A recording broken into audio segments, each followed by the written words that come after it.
the way that Donald Trump has approached this whole so-called peace process is something that only can be analyzed from the viewpoint of a psychologist, not a political scientist.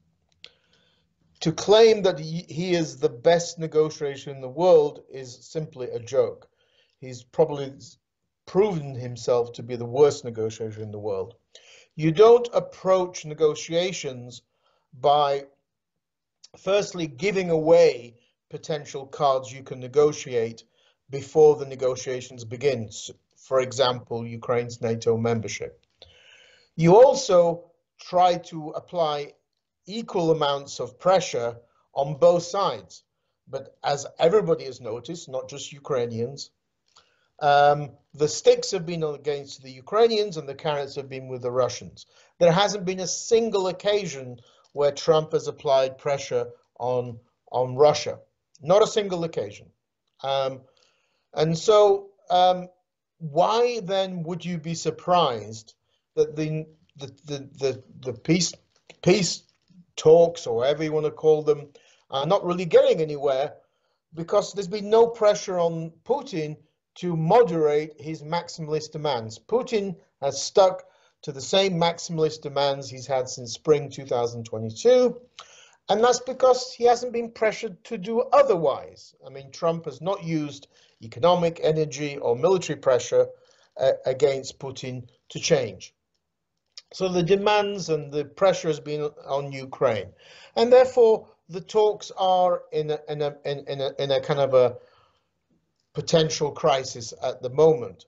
Yes, it is the case that Ukraine has problems in the area of mobilization of soldiers. That is something that cannot be denied.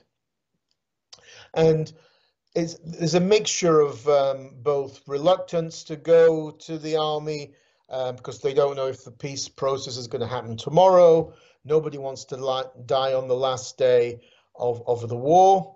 But also it's because President Zelensky has not really, I think, approached the whole mobilization campaign in a professional manner. If Soviet Ukraine during World War II could have an army of 3 million, why is Ukraine today, with a higher population, not able to have a much larger army?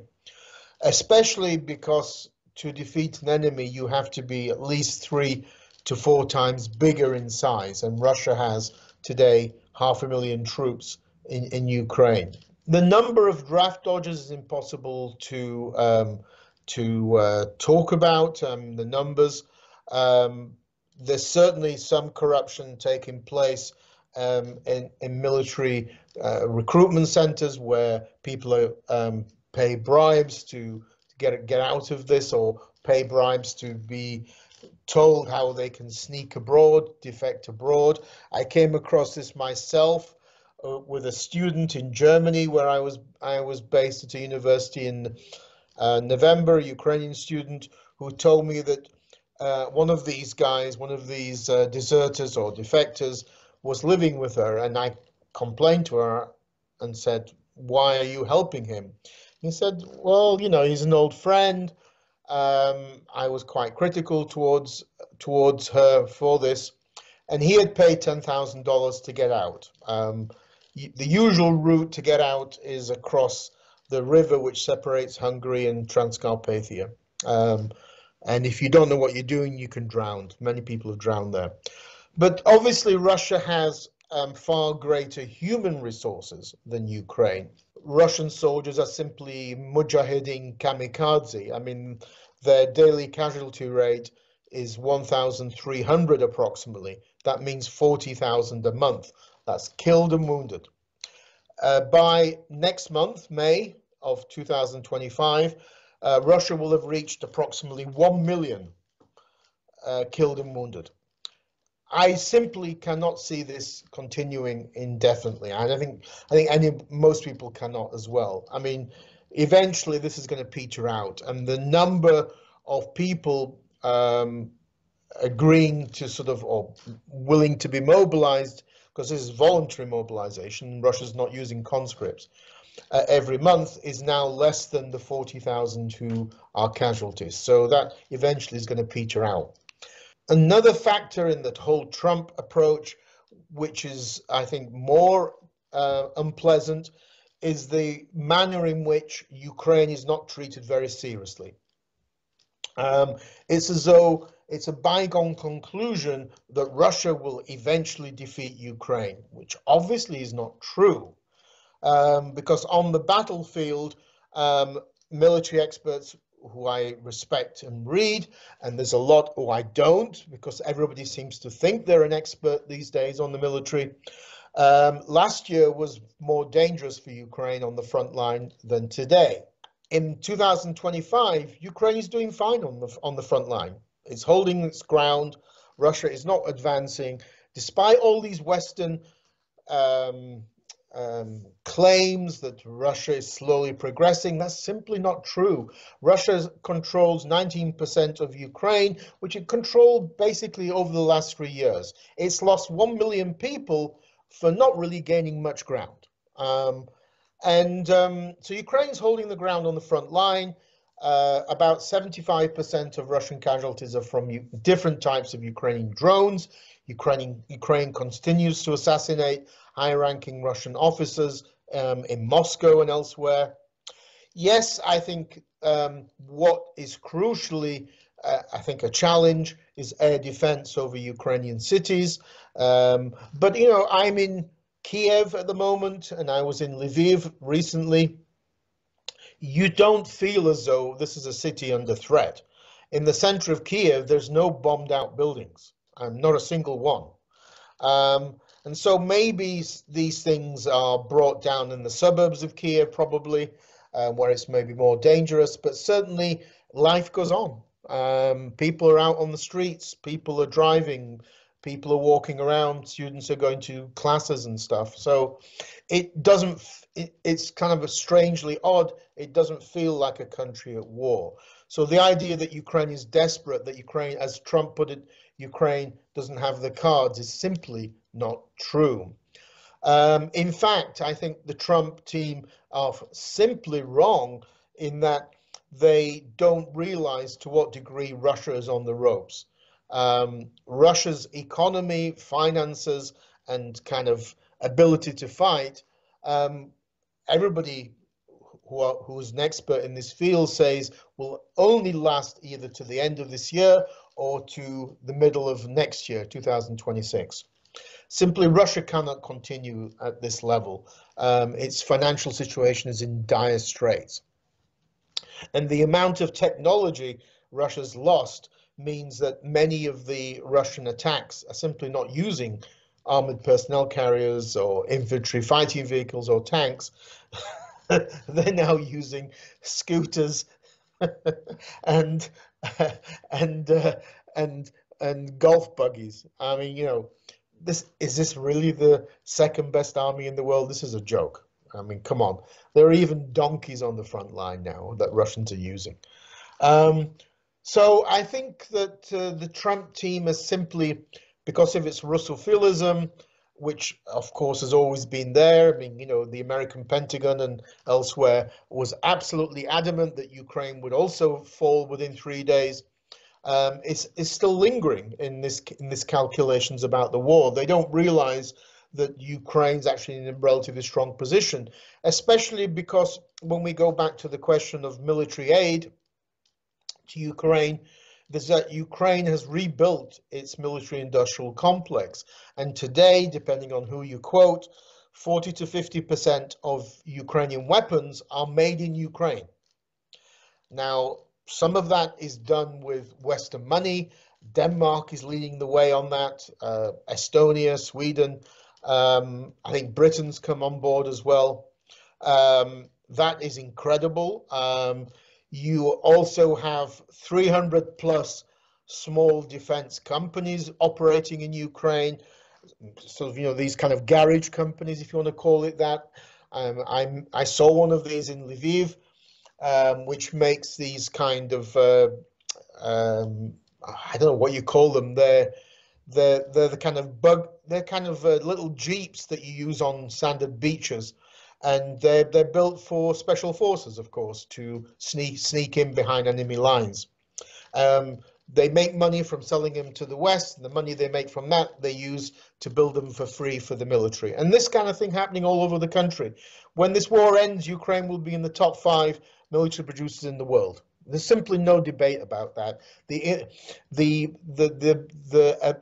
Because of Ukraine's freedom and kind of lack of government oversight and control of these defense companies, it allows them to a greater space for innovation, and that means that they are really advancing in a whole range of different areas and at a very rapid pace. You know, in a typical Western country, Canada or Britain, it takes years for a project to get off the ground. This project is overpriced, and then when it eventually lands on the battlefield, it's out of date. That doesn't work anymore. So not only at the end of this war, it's going to be the case that Ukrainians will be advising all NATO members. It won't be the other way around. Ukrainians will be going to NATO countries as military advisors. Ukraine will be selling military technology. But even more funny, the whole advisory process surrounding democratization, rule of law, and fighting oligarchs will be Ukrainians traveling to the US to help the US de-oligarchize its political system and bring back the rule of law to the United States. So things are going to change a lot. But on the question of military support, I think that, again, President of France, Macron, pointed this out to Trump in the White House. Actually, Europe, and by Europe we mean in overall, that's the EU, Britain and Norway, they have provided greater military and non-military support to Ukraine since the full-scale invasion began. They provide far more than the United States. So the idea that the US has been in the lead is simply not true there. It was the US as an individual country has been always in the lead in terms of military aid, but then it was Britain second, and now it's Germany second in there. I don't quite completely understand why the Ukrainian leaders should be so willing to play along with Trump's peace plan. Is that Trump is offering no military support. The military aid coming from the US is still that allocated under President Biden. That is going to run out soon, or if it's already run out. Trump has not authorized any military aid for Ukraine from himself. Yes, it was the case that the US was key in 2 areas, intelligence and air defense. Nothing beats the Patriot air defense system.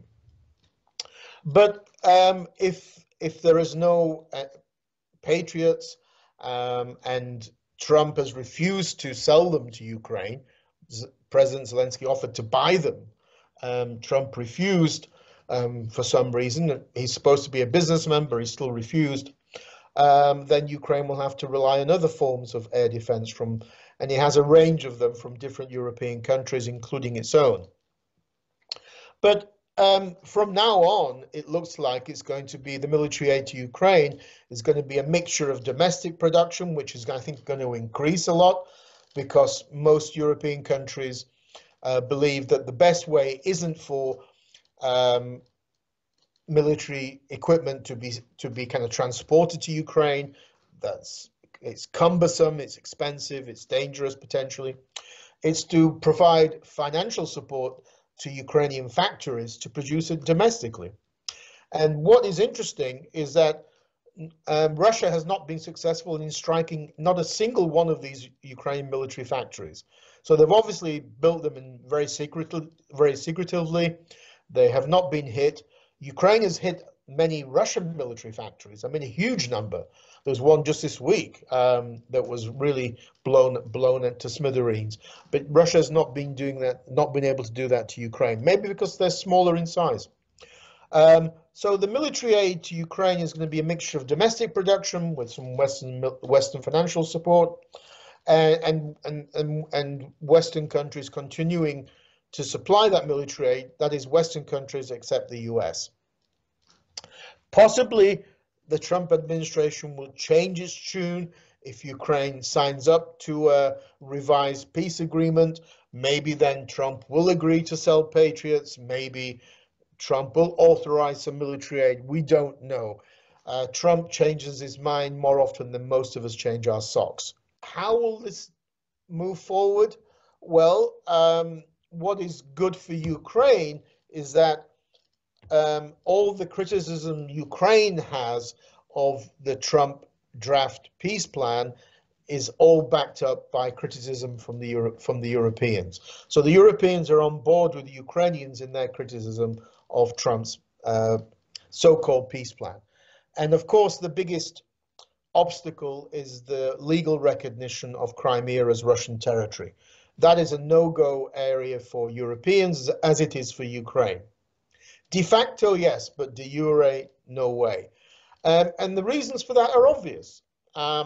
If you recognize Crimea as Russian territory, you're literally opening up a Pandora's box of potential future wars.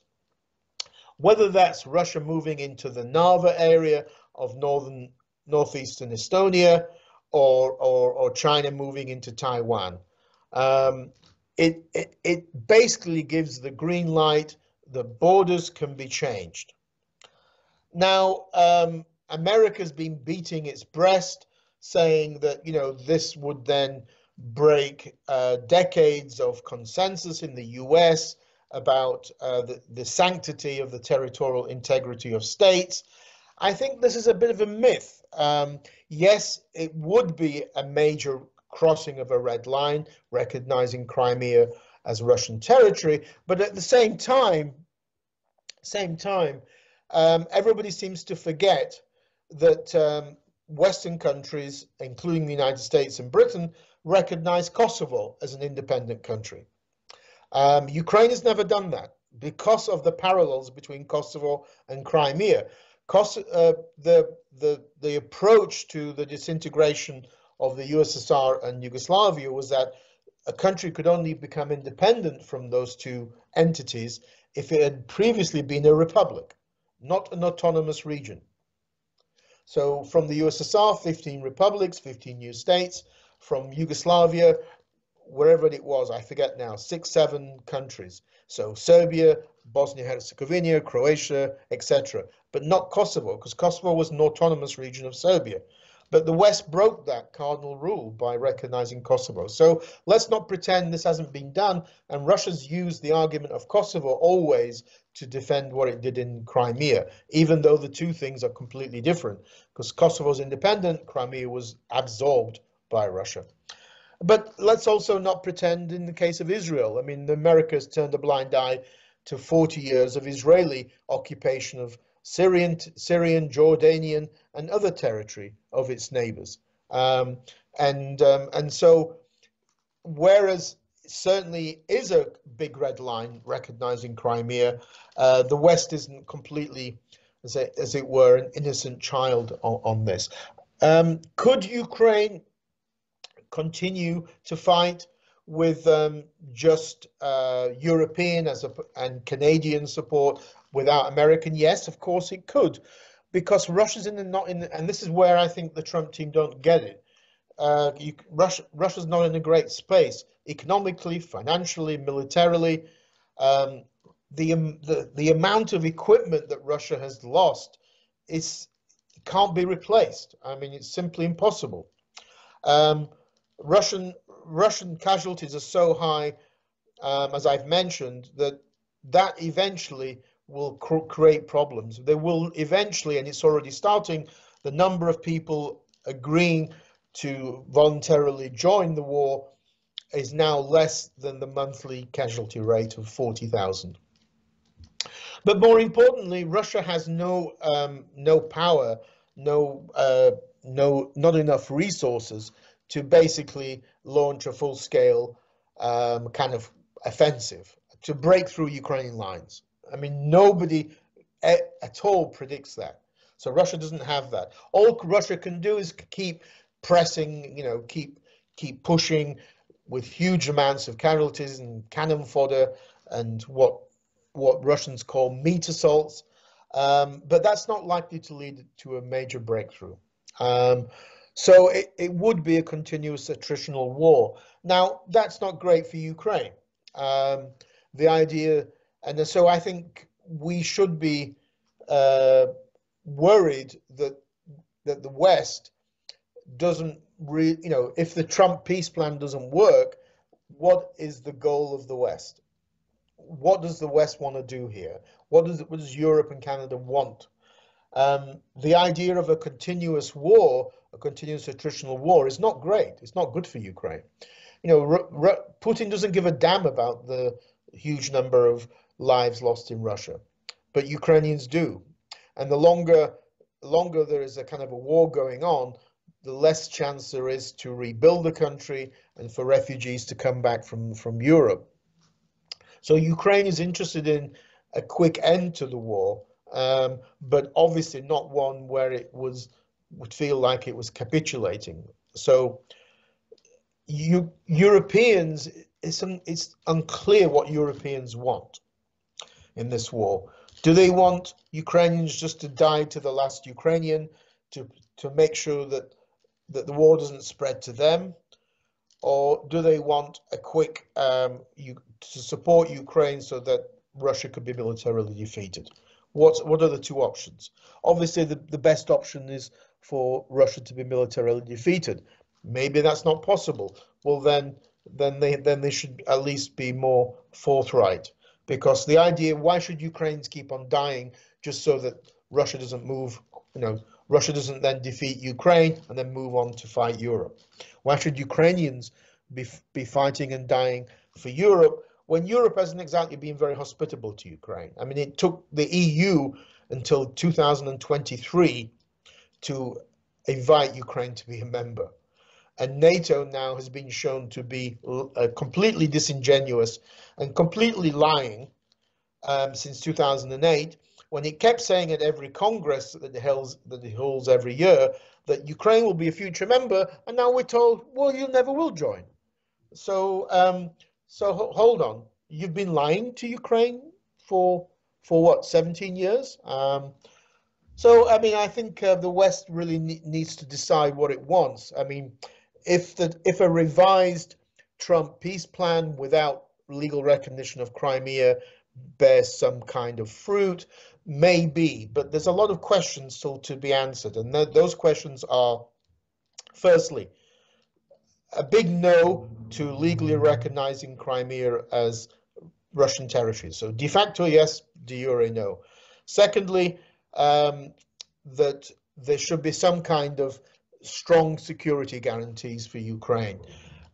Ukraine has been betrayed already once with the Budapest Memorandum, signed in 1994. Ukraine gave away the world's third largest nuclear weapons arsenal, and in 2014, Ukraine was betrayed by Britain, United States, and Russia. Ukraine won't fall for that again. So it demands robust forms of some kind of security guarantees. How that will be formulated is up to diplomats, because they're usually the magicians that pull rabbits out of hats. But that also then will include some form of presence of European, British, maybe Canadian troops on the ground who would be based in Western and Central Ukraine with Ukrainian troops on the front line. And maybe with some no-fly zone or air defense cover to prevent the continuation of these attacks on civilians, and some protection for trade and for marine cargo in the Black Sea. So all of those have got to be as it were, discussed as part of this package. Obviously, the peace agreement will not be negotiated in 24 hours.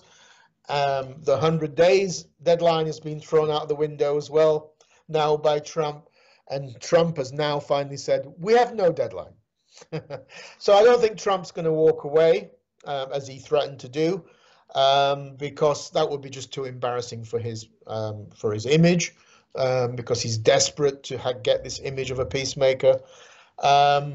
But there are still many big questions, and the only way to break through really is for the United States to finally apply some pressure on Russia, to finally become an honest broker and not just beating up on Ukraine all the time. Who those Western soldiers would be in Ukraine? Well, there's been obviously the core of the soldiers would be French and British troops, and then other countries. I don't know depends on if they've offered them. Maybe Baltic states, maybe Scandinavian countries. Poland said no. I don't know the position of Canada, whether Canada would do so. You can offer different assets for this kind of operation, which is actually called a reassurance force, not a peacemaking force, because peacemaking means they actually actively intervene, which they're not doing. What they would be doing is securing Ukrainian lines in the back, which provides, greater ability, therefore, for Ukrainians to focus on the front line. But countries can also provide, except for troops, rather than troops, they can also provide intelligence, they can provide satellite information, they can provide equipment, they can provide air defense. I mean, there are different ways that they can provide this. There's now, and I'll finish on this, there are now reports that Trump has moved on this, that the US will provide some kind of intelligence and backup, not troops, but some kind of backup to a reassurance force for Ukraine. If that's true, that's good. This is important as well, because Russia has strongly opposed any presence of Western troops in Ukraine, and so Trump has ignored that. So that's positive. Russia wouldn't make any distinction between these troops being European or NATO. It sees them all as NATO kind of troops. But that would be something positive. But there's still a lot to decide, a lot to work out, and it's going to take probably certainly more than a few weeks, months for this to go somewhere. Hopefully this will lead to some kind of cessation of hostilities, and then for Ukraine to begin the process of rebuilding the country. But then, just to give more problems, then you have two other questions then appear, which have not at all really been dealt with, but of course are very pertinent to the end of hostilities. And these are, who's going to pay for Ukraine's reconstruction? Is it going to be the 300 billion of Russian assets which are frozen in the West, which countries like Canada and Britain have supported? Will they be just taken? That would go towards about half of the estimated costs of rebuilding Ukraine. So it's a big chunk. But of course, the more tricky area is war crimes. What's going to happen with war crimes? I'm not the only one, I'm sure, who's wondering, why is the International Criminal Court so passive? I mean, they've only issued 6 indictments. Maybe the only way forward is for Ukraine to continue its assassinations, because that's bringing more justice than these big, well-funded international organizations. I mean, 6 indictments is a bit of a joke, considering that the Ukrainian prosecutor's office has collected evidence of 160,000 war crimes. 160,000, and we only have 6 indictments. Give me a break. So, so I think that whole war crimes issue is something that's going to be major. It's going to be something that's going to certainly be central to any Ukrainian elections campaigns. People are going to be demanding that from Zelensky in an election, and if the hostilities end, the West is going to be putting pressure on Ukraine to hold the elections, and so these issues of who's paying for the rebuilding of Ukraine and who's, what are we going to do about war crimes are going to be very central to future election campaigns. On those very difficult but important questions, I'll end this podcast, this video. Thank you very much.